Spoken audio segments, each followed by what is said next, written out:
Is there a way out? Can I change my brain? Am I just a victim to who I am? I'm your host, Steve Sisler. Stay tuned for another episode of Behavioral Insights.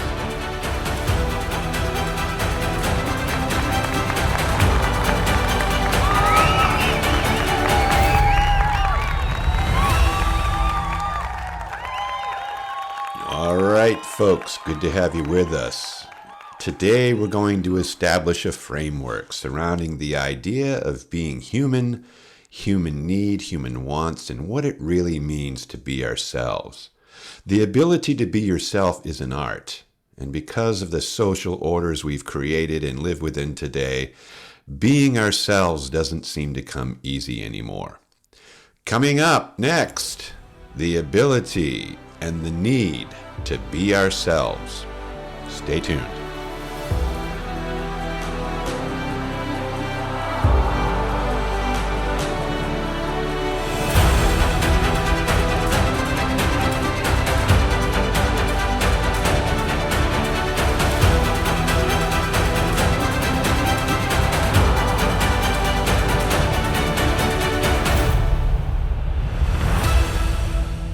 Let's first bring some definition to what it is to be human. And we're going to begin with your social circle, your in-group or tribe. And these things can include your family, your work, a local bar, your church, school, or even a peer group.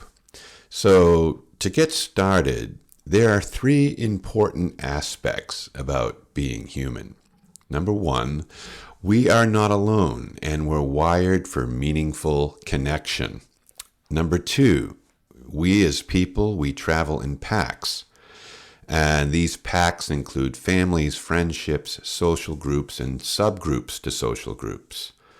And then number three, our behavioral decisions always include the fact that we live in community and will always directly or indirectly reflect this shared existence with other people, whether we like it or not.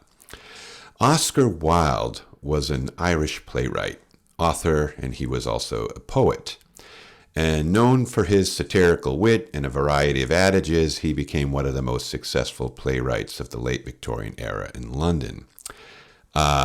He once said, "Be yourself, because everybody else is already taken." So this phrase probably speaks to all of us on some level. And if you take a moment to think about it, you might come away wishing it were that easy, but we all know it isn't. It's our differences that not only define us, they drive us within this community model of shared existence. If you were the only human being on Earth, your behavior would not be what it is today. The odds of you hanging paraphernalia from your rearview mirror, or placing bumper stickers on your car, or buying big tires, or placing stuffed animals in the back window, these types of things would probably not take place. And the reason being is because every decision we make and every behavioral action we perform instinctively takes into consideration the other people around us. And this can begin with immediate family members, and it extends beyond that circle into the community around you, and then ultimately the greater culture. So the things that we tend to do, we do for other people, and rarely are we doing things for ourselves. So I want to begin today with a couple of questions. So here's the first question. I want you to process this. How comfortable are you with yourself? And secondly, do you see yourself as a human being content with who you are right now? Or are you more like a human doing, or attempting to reestablish yourself in your current world, which can include your family, work, friends, local acquaintances, peers, communities, and all these types of things? So we're either a human being, and I'm sure you've heard this before, or we are a human doing. One of them is rooted in just being ourselves, and the other one is rooted in doing and being what we think is expected of us by the people around us. So, though it carries with it some profound implications, the differences between doing and being in relationship to our humanity can be summed up really in one word: contentment. Now, I'd like to call this excruciating contentment. And the reason being is because it's really difficult to be humanly content with who you are, the way you are, or I like to call it as is. Most people are always working on improving who they are in the world and in relationship to other people. So the dissimilarity between a human being and a human doing is really an intense personal satisfaction that reaches a level of personal serenity. I'd like to say it this way: human beings are content. They're satisfied with who they are, as they are, where they are. Human beings really have no illusions about whether or not other people accept them, or whether or not they perform up to the expectations of their peers. Human doings, on the other hand, are not in this same position. They can only long for it. Usually unsatisfied with the way they feel about themselves inside, they live a life of constant self-help and radical insecurity, masked by the walls that conceal the reality inside. What am I saying here? These types of people are performers. Human beings are not performers. They're distinctive in that they are free to explore their talents, their spirituality, their intelligence, and many other areas of being. They're fluid, in other words. They unfold over time without the unreasonably hard lines and inconvenient boundaries that we sometimes place on ourselves through social rules, workplace rubrics, religious traditions, insecurity, and need-based relationship experiments. All of this will be reflected through our behavior and our communication styles. Now, on the other hand, human doings are emotionally stagnant. They're unmistakably fastened to life's stage as static performers. They're overly concerned about other people's opinions regarding who they are, what they do, or their fear of displeasing the gods. They lack the fluidity and freedom to explore the boundaries of who they are and their present condition because they don't see themselves as good enough. Everything they do is really an attempt to reposition themselves before other people or to better their chances of acceptance within a community, a group, or some celestial overseer. Every single thing we do, everything we think, everything we say, and everything we believe is discernibly attached to the energy coming from other human beings as it relates to us, or as they relate to us. This creates a giant cosmic coliseum, as it were, where our actions and reactions to other people play out an amazing display of human interaction upon the showground of life.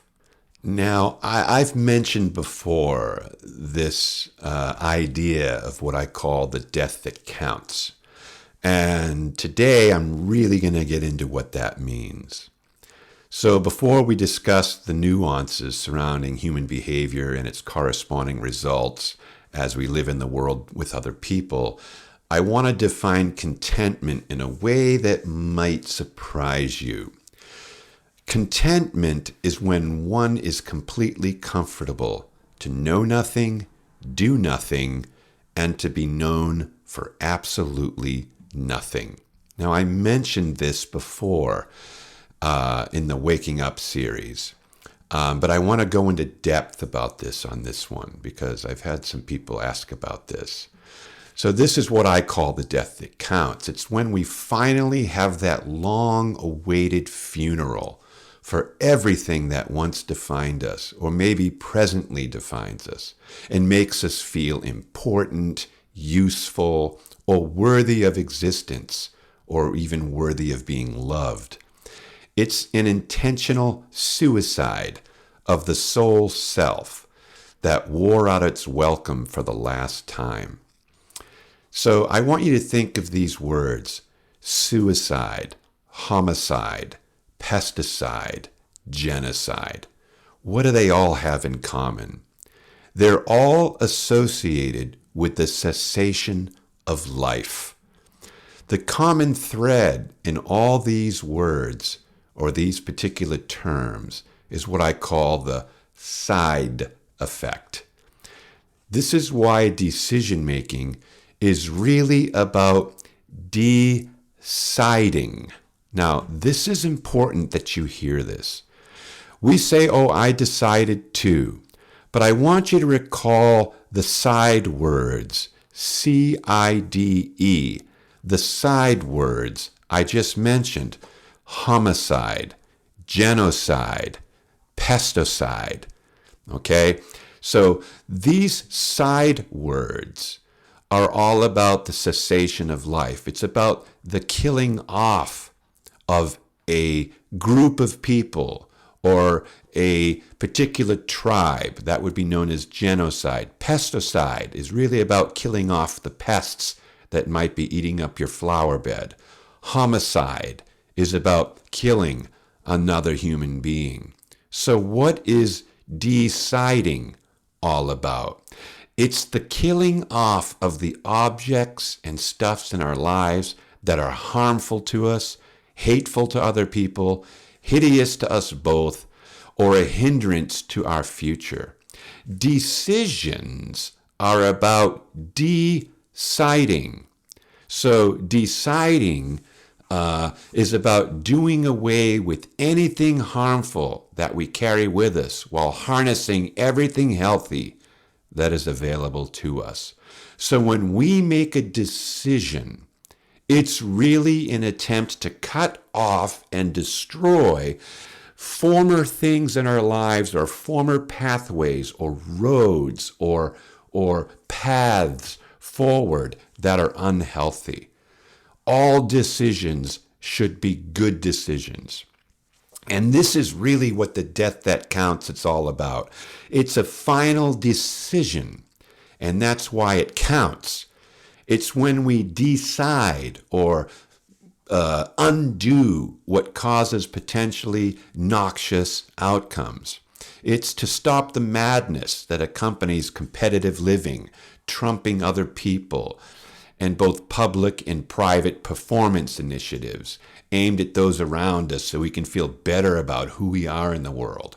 It's really a surrendering to the world at large and a giving up on having to prove to everybody around us that we really do matter. It's when we sit up and say our final goodbyes to our self-image and the illusions we've created around this image in an attempt to impress other people and, more importantly, impress ourselves. It's the moment of choosing to be okay with who we are currently, whether it's our job, the college degree we work so hard to get, or maybe our new exciting girlfriend or boyfriend.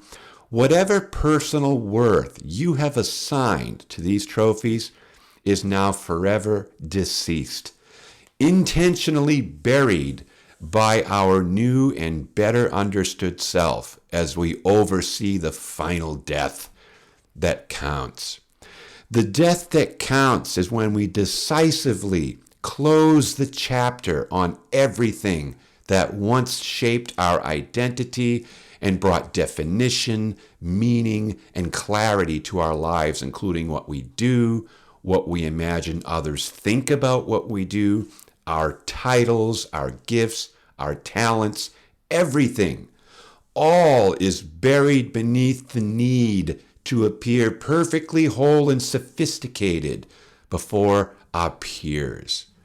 Contentment is all about letting go of the need to perform, or more importantly, the need to be recognized for our performances.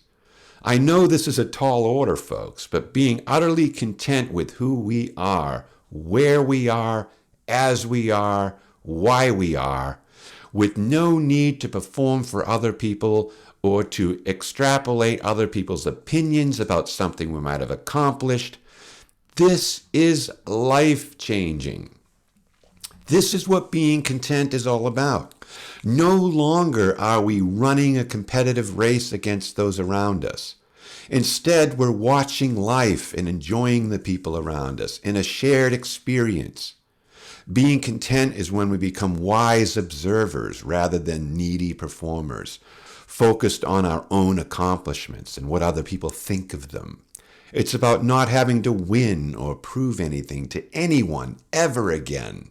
And this includes not having to prove things to ourselves. For instance, when we share our life with our partners, our co-workers, and our friends, rather than receiving our life from these relationships, we experience a full and healthy existence. Successful relationships are born out of a wholesome coexistence, a shared existence as opposed to a codependence or need-oriented relationships.